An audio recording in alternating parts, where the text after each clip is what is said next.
మిత్రమా, కీర్తన 23 ఒక హృదయపు స్వీకారంతో మొదలవుతుంది. ప్రభువే నాకు కాపరి, ఇక ఏ కొదవయు లేదు.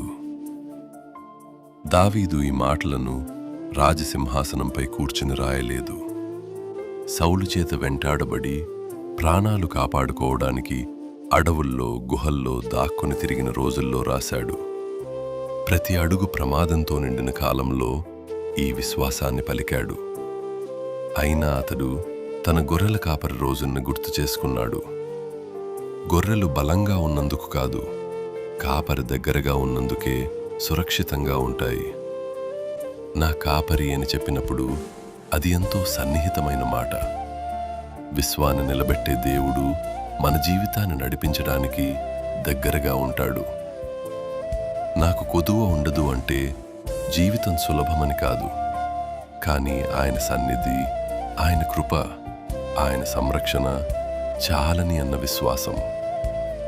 నీవు ఈరోజు ఎలాంటి అరణ్యంలో నడుస్తున్నా నీవు ఒంటరివి కావు. కాపరి నీతోనే ఉన్నాడు, అదే సరిపోతుంది. గాఢాంధకారపు లోయలో పయనించినప్పుడును నేనెట్టి అపాయమునకు భయపడను.